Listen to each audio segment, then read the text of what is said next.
המטאו איך זה בזמן האחרון נעים? מזג אוויר נעים בארץ? היום רטוב ולח.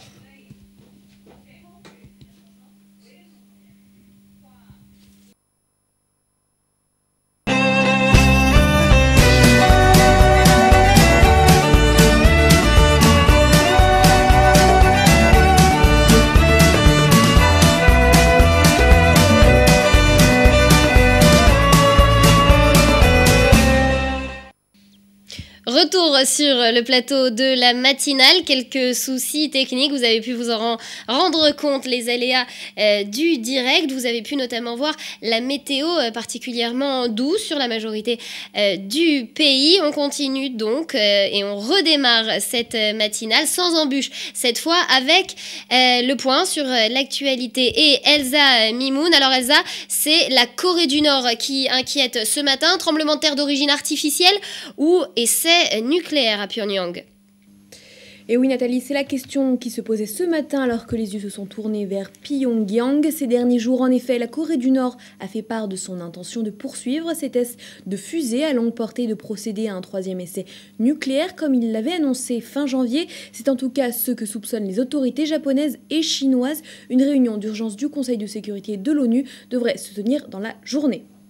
Nouveau drame dans la crise syrienne. Pour la première fois, un attentat a eu lieu à la frontière avec la Syrie. Scène de chaos donc près de la localité de Rein Anli, un lieu de passage très fréquenté. Les victimes et les blessés se comptent donc par dizaines. Ankara a immédiatement dénoncé un attentat à la voiture piégée. Sur place, les témoins dénoncent un acte dirigé en sous-marin par les hommes fidèles à Bachar al-Assad. Le deuxième anniversaire de la chute du dictateur Hosni Moubarak a été marqué par des heurts entre policiers et manifestants aux alentours du palais présidentiel du Caire. Lundi, en état d'alerte depuis plusieurs semaines, les forces de sécurité avaient renforcé la sécurité autour du palais, du ministère de l'Intérieur et de la place Tahrir, ainsi qu'autour de plusieurs bâtiments publics. Des rassemblements ont tout de même eu lieu, se terminant par des affrontements et l'usage de canons à eau et de gaz lacrymogène pour disperser la foule. Dimanche, ils étaient au bord de la démission. Lundi, ils maintiennent leur présence au gouvernement. La grave crise politique que connaît la Tunisie depuis l'assassinat mercredi dernier de l'opposant Chokri Belaïd connaît un nouveau rebondissement. Le Congrès pour la République, le parti laïque du président Monsef Marzouki, souffle le chaud et le froid depuis quelques jours. Dans les médias, il a décidé de maintenir son alliance avec les islamistes d'Ennahda et a rejeté la proposition du Premier ministre Ahmad Djebali de former un gouvernement apolitique de technocrates.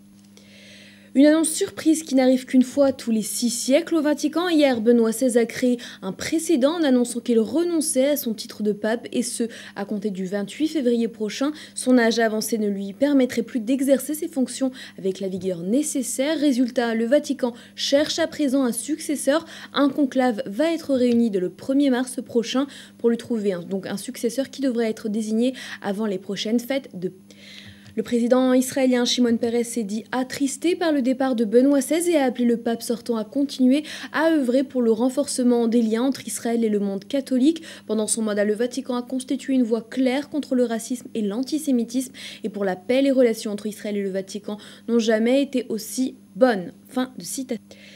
Un mois jour pour jour après le début de l'opération française au Mali, où en est la situation? Eh bien, force est de constater que les combats au sol se sont poursuivis lundi à Gao, la grande ville du nord-est du Mali, reprise par les soldats français et maliens. Cette ville avait déjà été la cible de 2 attentats suicides en 48 heures et d'attaques répétées des islamistes. Au moins 2 islamistes et 3 civils ont été tués dimanche dans les affrontements qui ont également fait 17 blessés. C'est ce qu'on a appris lundi de sources militaires et médicales. Le ministre français des Affaires étrangère Laurent Fabius a admis que la situation dans la ville de Gao n'était pas totalement sécurisée. Il n'a pas exclu de nouvelles incursions de groupes djihadistes, même s'il a assuré qu'ils ont été frappés durement depuis le début de l'intervention militaire française le 11 janvier dernier.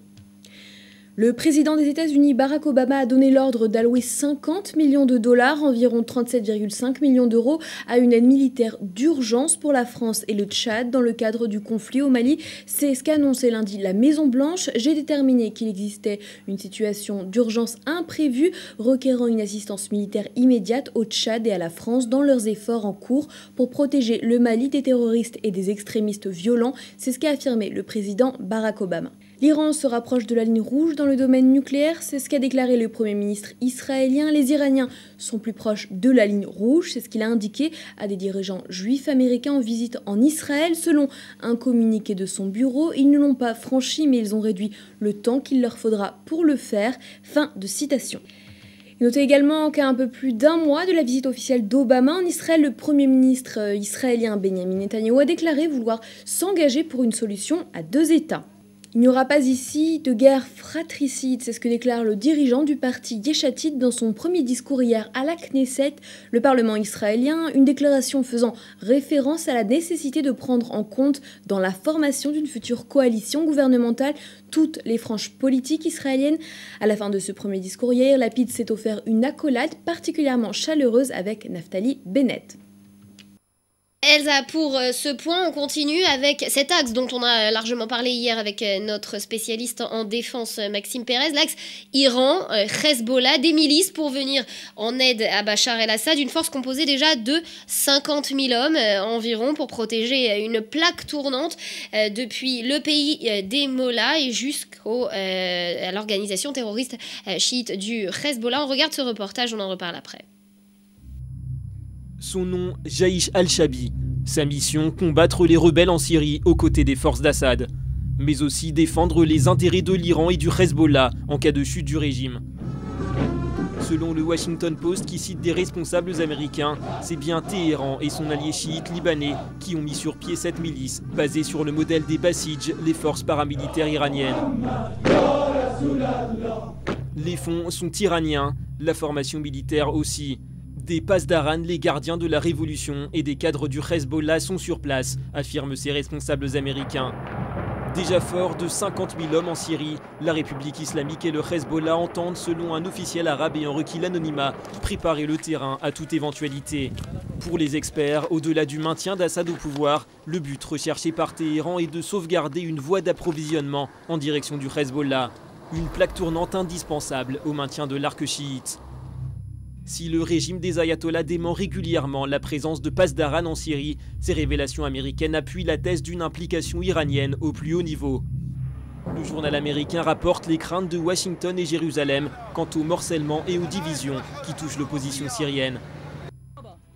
Un chaos potentiel dont pourrait bien tirer parti l'Iran et ses alliés. René Oyon, bonjour, merci de nous avoir rejoints ce matin sur ce plateau. Alors, à l'image de la Libye, il y a quelques mois, la Syrie également inquiète et pour cause, l'après-Assad risque de plonger le pays dans un véritable chaos civil. En cause, la présence de minorités, notamment plusieurs minorités, plusieurs ethnies, notamment les Kurdes, qui ont du mal à se positionner pour ou contre Bachar el-Assad.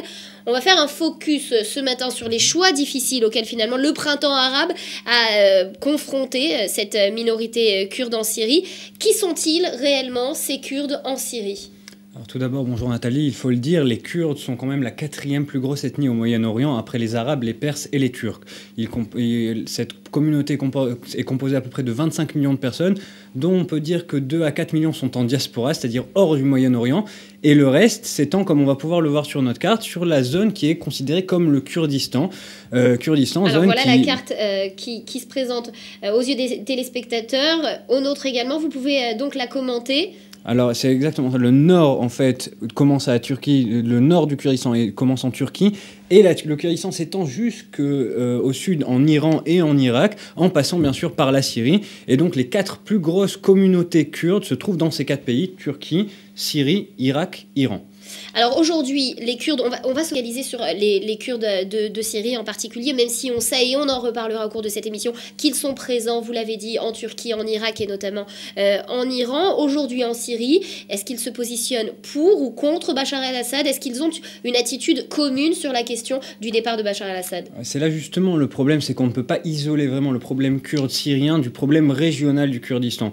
Parce que les Kurdes syriens sont, on va dire, motivés par ce qu'il s'est passé tout d'abord en en Irak avec l'invasion américaine qui a en fait libéré les minorités qui étaient présentes sur le territoire irakien et les a poussées à vouloir une indépendance, une autonomie qui a été obtenue par les Kurdes irakiens, ce qui pousse aujourd'hui les Kurdes syriens à vouloir se rapprocher de leurs frères à l'autre côté de la frontière. Et recréer finalement le même schéma qu'ils ont vécu il y a quelques années en Irak. C'est exactement ça, essayer d'éviter de rester pris sous le, on va dire, sous le pouvoir et sous l'égide des majorités syriennes qui s'opposent bien sûr à toute autonomie kurde qui pourrait, on va dire, amener des problèmes frontaliers et avec la Turquie, avec l'Iran et avec l'Irak aussi. Alors le problème kurde, il est analysé par les dirigeants, que ce soit Bachar el-Assad aujourd'hui ou le père Hafez el-Assad il y a quelques années, de façon différente. Pendant 30 ans, il faut dire que Hafez el-Assad, il a réussi tout de même à garder un certain contrôle sur les Kurdes, à s'entendre suffisamment bien avec eux. On va revisionner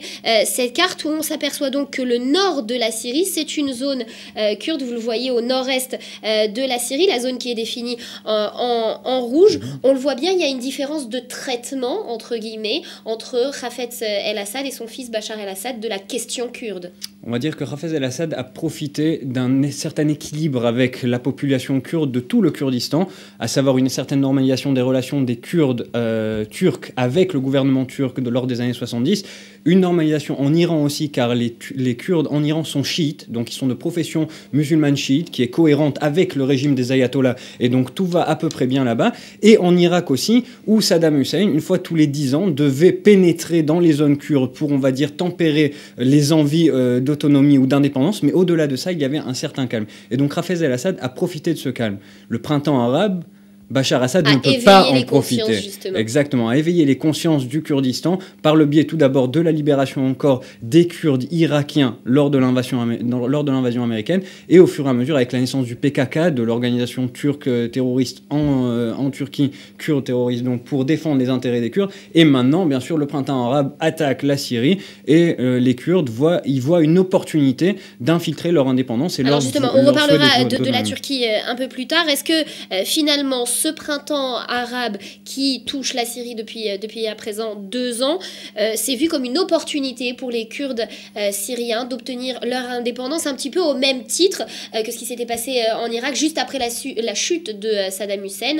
Est-ce qu'on peut assister, est-ce qu'il y a des chances qu'on assiste au même schéma pour les Kurdes syriens ? On peut le dire, même si le leadership kurde a pris son temps avant de se positionner dans ce conflit, aujourd'hui, les zones kurdes dans le nord-est du pays vraiment s'opposent à tout le monde, que ce soit les djihadistes qui essayent de prendre un peu en terrain, que ce soit les forces de Bachar el-Assad ou toutes les oppositions en tout genre qui se trouvent en Syrie. Les Kurdes font opposition pour essayer de rejoindre encore une fois leurs frères, mais il faut dire qu'ils ont mis presque 1 an à prendre cette décision stratégique de s'opposer au régime de Bachar el-Assad et qu'ils ont été une des dernières minorités à abandonner Bachar, on peut dire. Mais c'est pas commun, c'est pas une position commune. On voit quand même des Kurdes qui sont dans les rangs de l'armée de Bachar el-Assad. Alors, il y a quand même une tradition kurde qui en fait partie vraiment du régime, comme vous l'avez dit, durant le règne de Hafez el-Assad, et il y a toujours une poursuite de cette motivation-là à servir la Syrie aussi, mais elle provient principalement des populations qui ne se trouvent pas dans la partie Kurdistan de la Syrie, et plutôt dans les autres zones de la Syrie. Il y a quand même des minorités kurdes qui, elles, participent à l'effort de guerre de Bachar el-Assad très volontairement. Est-ce que ça, justement, Ronnie, il risque pas finalement, ces Kurdes qui sont pro-Bachar el-Assad, de le payer d'une façon ou d'une autre dans l'après-Assad ? Il est très possible, sauf si on prend le cas de la profession religieuse, encore une fois. En effet, les Kurdes de Syrie sont sunnites, eux, et pourraient très bien aller avec le prochain régime en Syrie. Donc là, ils pourraient éviter, on va dire, les répercussions de leurs actions aujourd'hui.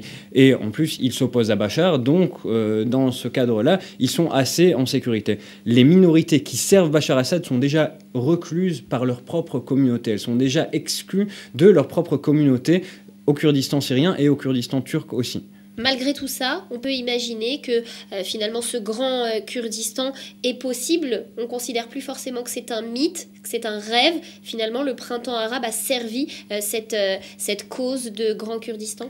En partie, mais il faut rappeler quand même que la majorité, 25 à 30% de la population kurde et la plus grosse partie géographique du Kurdistan se trouve en Turquie. Et la Turquie s'est opposée et s'opposera toujours à une indépendance turque. Et on ne voit pas les semences d'un printemps arabe en Turquie. Il y a une certaine stabilité gouvernementale et étatique qui permet à la Turquie de continuer à arrêter, à stopper les souhaits On va revenir kurdes. sur la Turquie dans quelques instants. Simplement une question, on a souvent parlé de ces Kurdes syriens qui forment une sorte de barrage finalement aux djihadistes venus semer la zizanie et gangréner la Syrie. Est-ce qu'on assiste à une prise idéologique finalement, une possibilité de prise idéologique des djihadistes sur les Kurdes syriens? Très clairement, et là on va dire c'est un inversement des rôles, car dans les années 60-70, l'idéologie islamiste kurde était beaucoup plus extrémiste que celle des sunnites qui étaient en majorité. Et c'est pour ça d'ailleurs qu'ils voulaient leur autonomie à cette époque. Aujourd'hui, c'est un inversement de rôle où ils deviennent les modérés de la région et où les tendances salafistes et sunnites extrémistes qui proviennent des mouvances du djihad, frères musulmans et salafisme viennent à l'encontre en fait de cette motivation kurde, et c'est en effet un barrage qu'ils essayent d'imposer au djihadisme dans la région, même s'il faut le dire, ils sont en minorité dans ce cas-là aussi.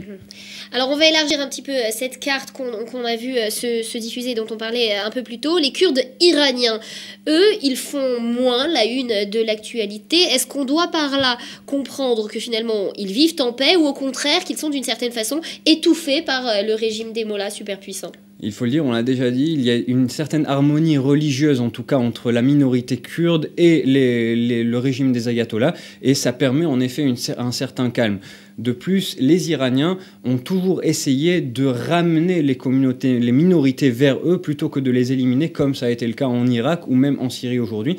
Et sur ce pari-là avec les Kurdes, ils ont gagné le pari. Et c'est vrai que les Kurdes iraniens... Condamnation à mort parce que certains Kurdes s'opposaient au régime, etc. C'est quand même une réalité prégnante en Iran. Ça c'est toujours le cas en Iran, que ce soit avec les Kurdes ou avec même avec les gens de toutes les minorités, ou membres même de la majorité et des membres de l'opposition. Il n'y a aucun problème. Ça, le régime des ayatollahs n'est pas vraiment clément envers sa propre population, mais il n'y a pas un traitement spécial envers les Kurdes. Les Kurdes font vraiment partie de la communauté iranienne, même si par la majorité de la population, ils ne sont pas vraiment acceptés. Mais par le régime, en tout cas, ils sont acceptés et il y a une certaine harmonie. Une des mentions à faire, et une des choses qu'il faut tout de même souligner, c'est qu'en Syrie, par exemple, les Kurdes n'ont pas le droit au mariage, ils n'ont pas le droit d'exercer une fonction publique, donc ça limite tout de même l'aspect public et le rôle public de cette minorité. On va parler de la Turquie. La Turquie, elle a tranché. Le PKK, vous en parliez tout à l'heure, est sur la liste des organisations terroristes du pays. Et là-bas, les Kurdes ont donc choisi la lutte armée, la lutte terroriste pour servir leurs ambitions. Est-ce que vous pensez qu'il y a un dialogue possible entre les autorités turques et les Kurdes? Est-ce que les Kurdes peuvent obtenir finalement leur indépendance et une certaine liberté, une certaine autonomie également en Turquie? Alors il y a eu plusieurs, en Turquie il faut le dire historiquement, il y a eu plusieurs tentatives de négociation et de rapprochement, tentatives qui ont explosé à la suite de chaque coup d'État qui a eu lieu en Turquie en 70, en 92, des coups d'État qui ont poussé les Kurdes encore une fois à se retrancher vers leurs idéaux d'autonomie et d'indépendance. Aujourd'hui, le discours existe, le dialogue existe, mais le PKK est reconnu comme une organisation terroriste non seulement par la Turquie, mais aussi par les Nations Unies ou par l'OTAN. Et c'est là un problème pour tout effort de réconciliation kurde, car ce PKK est une organisation terroriste qui est une base de parti travailliste. C'est le parti travailliste kurde, traduit vraiment du langage turc. Et donc là, il y a un vrai problème, car les Kurdes ne peuvent pas considérer un dialogue avec les autorités turques tant que la majorité de leurs, on va dire, de leurs leaders sont considérés comme des terroristes par le gouvernement turc. Un dialogue encore difficile, on l'a bien compris. Dernière question pour terminer, Ronnie. On a parlé de Grand Kurdistan. Finalement, l'histoire de ce peuple kurde, c'est un peu l'histoire d'un peuple de plus, déchiré finalement par des frontières coloniales qui étaient trop approximatives, trop peu définies. On peut le dire très clairement, les frontières ont vraiment placé le Kurdistan au centre de 4 pays, qui sont déjà 4 pays qui sont en ébullition ethnique. Et ça a toujours été un problème pour les Kurdes. Et il faut le dire, ils ont été déportés par millions, éliminés aussi. Il y a eu vraiment un nettoyage ethnique en Turquie dans les années 30, dans les années 20, après la Première Guerre mondiale, à la même époque que le génocide arménien. Voilà. C'était à peu près parallèle. En Irak aussi, Saddam Hussein a frappé les Kurdes avec beaucoup de véhémence et très sérieusement pendant des dizaines d'années, pendant les 30 années de son règne. Et aujourd'hui, c'est vrai qu'on voit un élan de motivation kurde à s'auto-définir qui renaît de ses cendres. Et c'est assez intéressant à voir, même si encore une fois, la Turquie joue un rôle majeur dans cette équation-là. Et la Turquie n'est pas prête de laisser une quelconque autonomie aux minorités kurdes. Une histoire donc de frontières et de colonialisme, de frontières peu claires et peu définies. Merci Ronnie de nous avoir parlé ce matin. Merci de votre présence.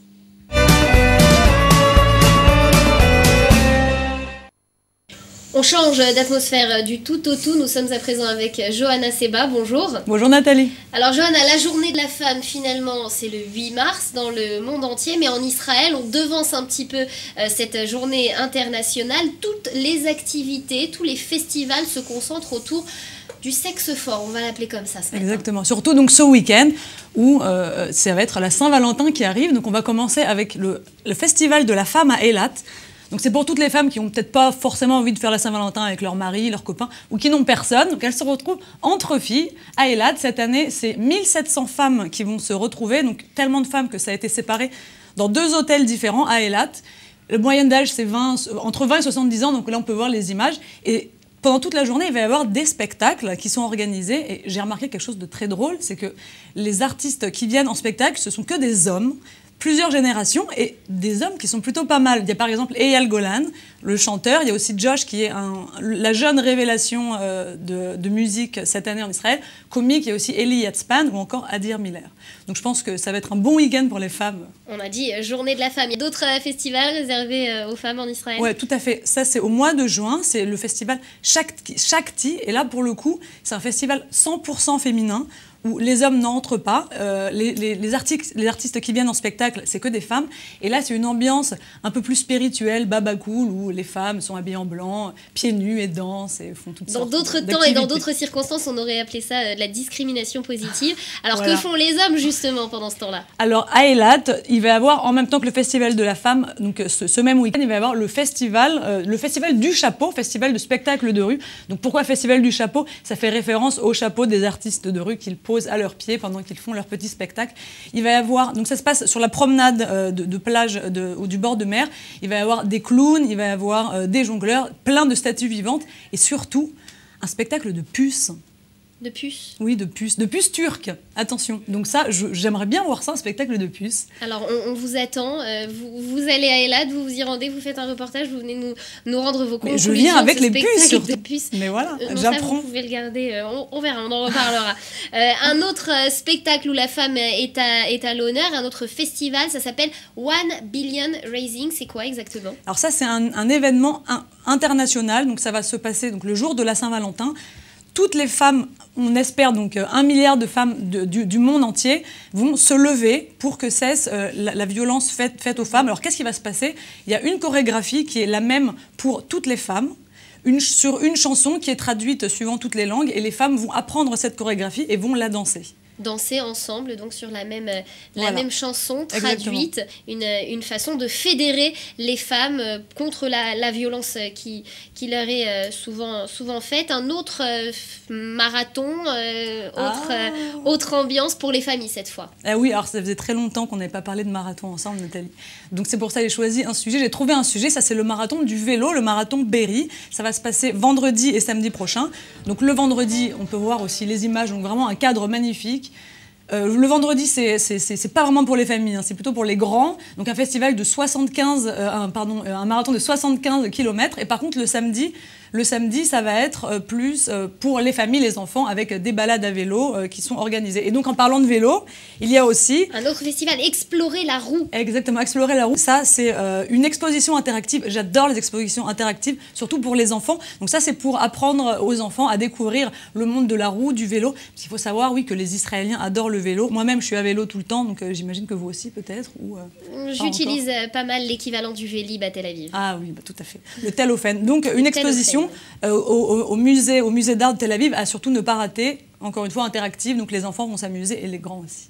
Merci Johanna de cet agenda culturel. On vous attend avec les puces pour la prochaine émission. Merci à vous d'avoir été avec nous ce matin. Avant de refermer cette édition, un dernier coup d'œil sur l'actualité et ce tremblement de terre d'origine artificielle ou un essai nucléaire. C'est la question qui se posait ce matin alors que les yeux étaient tournés vers Pyongyang. Ces derniers jours, en effet, la Corée du Nord avait fait part de son intention de poursuivre des tests de fusées à longue portée et de procéder à un troisième essai nucléaire, comme il l'avait annoncé fin janvier. C'est en tout cas ce que soupçonnent les autorités japonaises et chinoises. Une réunion d'urgence au Conseil de sécurité de l'ONU devrait se tenir dans la journée. Et puis un nouveau drame dans la crise syrienne. Pour la première fois, un attentat a eu lieu à la frontière avec la Turquie. Scène de chaos donc près de la localité de Reyhanli, un lieu de passage très fréquenté. Les victimes et les blessés se comptent donc par dizaines. Ankara a immédiatement dénoncé un attentat à la voiture piégée sur place. Les témoins dénoncent un acte dirigé en sous-main par les hommes fidèles à Bachar el-Assad. Dimanche, ils étaient au bord de la démission. Lundi, ils maintiennent leur présence au gouvernement en Tunisie. La grave crise politique que connaît le pays depuis l'assassinat de Chokri Belaïd. Mercredi dernier, l'opposant au gouvernement a connu donc de nouveaux rebondissements. Le Congrès pour la République, le parti laïque du président Monsef Marzouki, souffle le chaud et le froid. Donc depuis quelques jours, dans l'immédiat, il a décidé de maintenir son alliance avec les islamistes d'Ennahda et a rejeté la proposition du Premier ministre Ahmad Jabali de former un gouvernement apolitique avec des technocrates. Voilà donc pour les points principaux qui ont marqué l'actualité ce matin. Et voici pour cette édition qui se referme. Merci à ceux qui l'ont réalisé. Merci à vous de l'avoir suivi. On se retrouve demain à 7h30 heure française, 8h30 heure israélienne. D'ici là, je vous souhaite une excellente journée. Portez-vous bien.